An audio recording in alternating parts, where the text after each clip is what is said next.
Hello everyone, good evening. Welcome to this edition of this video.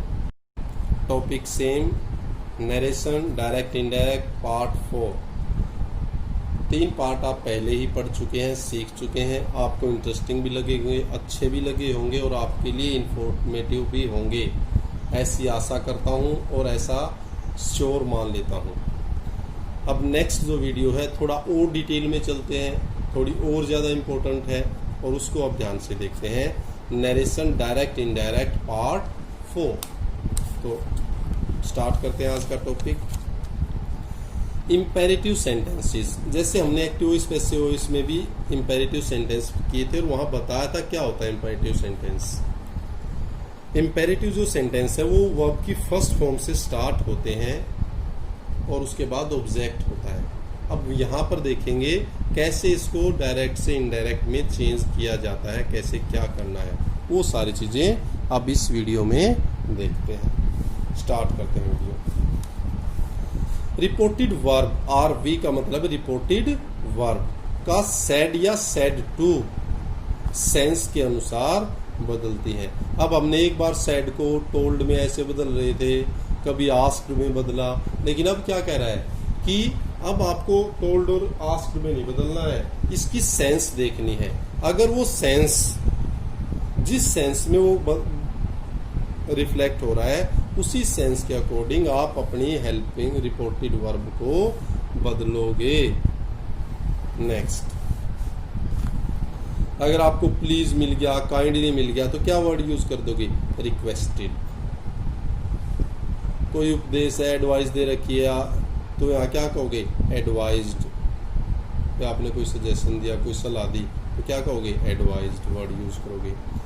भाई आपको लगता है भाई शायद ऑर्डर दिया होगा, तो क्या? ऑर्डर्ड. सिंपल है तो उसमें आप सेड टू कह सकते हो या फिर आस्क्ड कर दोगे. अगर ऐसे ही लगता भी आपने किसी चीज के लिए किसी को मनाही की गई या रोका गया, तो आप कहेंगे फोरबिडन. जब ऐसा है तो इन इन्वर्टेड कोमाज की जगह क्या लगेगा? इन की जगह लग जाएगा टू. अब यहाँ भी आपने देखना है, कहीं पे इन के लिए जगह दैट लगाया, कहीं पे कुछ लगा ही नहीं, कहीं पर इफ लगा, और यहाँ पर क्या लग रहा है? टू. तो टू का प्रयोग होता है. एग्जाम्पल देख लें. I said to him please sit down. अब ये प्लीज आ गया ना, तो क्या है? आई. अब सेड टू की जगह क्या लिख दिया जाएगा? रिक्वेस्टेड. आई रिक्वेस्टेड, ये यूं का यूं हिम. अब ये हटाने के लिए क्या है? क्या आएगा? टू. प्लीज हट जाएगा, प्लीज क्या, तो यहाँ सेंस हमने दे दी है, तो क्या है? टू सिट डाउन और फुल स्टॉप. बताओ समझ में आया नहीं आया? Good. Next, she said to them respect your elders. अब आपको क्या लगता है क्या है? इसने सलाह दे रखी है, एडवाइस कर रखी है, तो ही एडवाइज्ड देम टू रिस्पेक्ट. अब योर है तो वो पर्सन जरूर चेंज करना है आपको. ये सेकंड है, सेकंड किसके? इसके अनुसार. और ये क्या? इसका दूसरा पार्ट क्या हो जाएगा? Their elders. बताओ समझ में आया नहीं आया? क्लियर? गुड. नेक्स्ट और देखते हैं इसी में. नेक्स्ट, जब इंपेरेटिव सेंटेंस को आप चेंज करना सीख जाते हैं, फिर बात आती है sentences beginning with let. Let का प्रयोग करके कैसे चेंज करेंगे. अब इंपेरेटिव सेंटेंस देख लिया, कैसे डायरेक्ट से इनडायरेक्ट बनाएंगे. अब अगर लेट आ जाए वो कैसे करेंगे? जिन वाक्यों में लेटस से, जो वाक्य जो भी वाक्य का है उनकी शुरुआत किससे हो? Let's say. तथा उनमें लेट सुझाव व्यक्त करे. और लेट क्या करता हो? कुछ ना कुछ सजेस्ट करता हो, सुझाव, कोई सजेशन दे रहा हो. तो सेड टू को चेंज कर देते हैं प्रपोज्ड टू या फिर सजेस्टेड टू. कहने का मतलब क्या है? कोई भी सेंटेंस लेट अस से स्टार्ट होता है और लेट की सेंस लगभग ऐसी है जिसमें कोई सुझाव या सलाह दी गई है, तो उस टाइम पर सेड टू को तो चेंज कर दें प्रपोज्ड टू या सजेस्टेड टू, और लेट अस के स्थान पर आ जाता है शुड. बताओ बच्चों समझ में आया नहीं आया? ध्यान से सीखना है, ध्यान से करना है. और ये करने के बाद बुक उठाने की जरूरत नहीं है आपको. सारे के सारे जितने रूल जिस बुक में हो सकते सारे हैं यहाँ. लेट मी में अनुमति की सेंस सेड टू, टोल्ड। अब ये कह रहा है लेट मी, इस तरह लेट अस था वो, तो यहाँ अगर वर्ड हो लेट मी, तो ये कह रहा है बे अनुमति की सेंस। अगर आपको लगता भी परमिशन अनुमति ली गई है तो सेड टू को चेंज कर देते हैं टोल्ड में। लेट मी को आई मे बी अलाउड, और लेट मी को किसमें, आई मे बी अलाउड। चलिए गुड। फिर अगर लेट ऑर्डर को बता रहा हो, एक जगह कह रहा है कोई सुझाव दे रहा हो, दूसरी जगह कोई परमिशन हो, और तीसरी जगह क्या हो, इससे लेट से रिफ्लेक्ट होता हो कि ये ऑर्डर दिया हुआ है, तो क्या सेड टू को चेंज कर देंगे ऑर्डर्ड। एग्जाम्पल देख लें, ही शाउटेड, वो चिल्लाया। अब चिल्ला तो जिसको ऑर्डर दे सकते हो उसी पे सकते हो ना। अब आप नौकर हैं, मालिक के आगे थोड़ा ना चिल्लाएंगे। ही शाउटेड लेट मी गो, तो ही शाउटेड टू लेट, अब मी को चेंज करेंगे फर्स्ट पर्सन इसके, he his him go, to let him go. चलिए आगे देखते हैं। फिर आ जाते हैं exclamatory sentences. Exclamatory sign of exclamation होता है एट द एंड, ये होता है साइन ऑफ एक्सक्लेमेशन।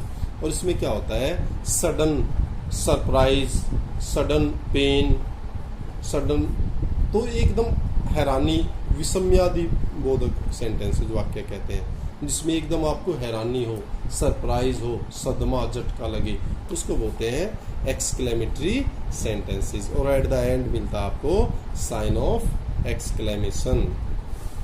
देख लें, साइन ऑफ एक्सक्लेमेशन मिलेगा कैसे, जैसे हुर्रा, खुशी है, हुर्रे हुर्रे ऐसे बच्चे करते जाते हैं ना, हुर्रे हुर्रे छुट्टी होगी ऐसे। तो जब हुर्रा वर्ड आ गया तो सेड टू को चेंज कर देते हैं एक्सक्लेम्ड विद जॉय, क्योंकि खुशी से आप पागल हैं तो कहेंगे एक्सक्लेम्ड विद जॉय। अलास अगर मिल जाता है, अलास, एक्सक्लेम्ड विद सोरो, दुख को रिफ्लेक्ट करता है, अलास, ओह, सदमा झटका। हाउ, व्हाट ए, अब what a beautiful flower it is, तो इस तरह एक्सक्लेम्ड विद सरप्राइज, जब आपको हैरानी होती है एकदम, तो वहां ये आ जाता है। फिर नेक्स्ट है व्हाट ए, तो आप इसको कह सकते हैं ए वेरी। फिर ब्रेवो, बहुत बढ़िया भाई, शाबाश, तो उसके लिए ब्रेवो, स्प्लेंडिड, तो इसको आ जाता है सेड टू को चेंज कर देते हैं एप्लोडिड बाई सेइंग, क्या हो जाएगा, applauded by saying. Clear, good. Examples देख लें। The old man said alas my only son is dead, तो क्या हो जाएगा, the old man exclaimed with sorrow, बूढ़े आदमी ने कहा है, तो क्या हो गया, अब इस सैड को किस में कर दिया, एक्सक्लेम्ड विद सोरो।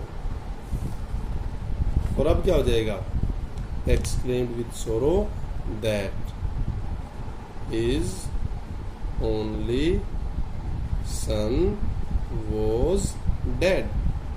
वो सारी चीजें ऐसे ही चेंज करनी थी। Madhu said how foolish I have been. Next क्या है, अब ये आप चेंज करके देख लें, bravo you have done well. Clear, बोलो, good. Keep on learning, keep on enjoying, stay tune, stay utilizing. Thank you, thanks a lot.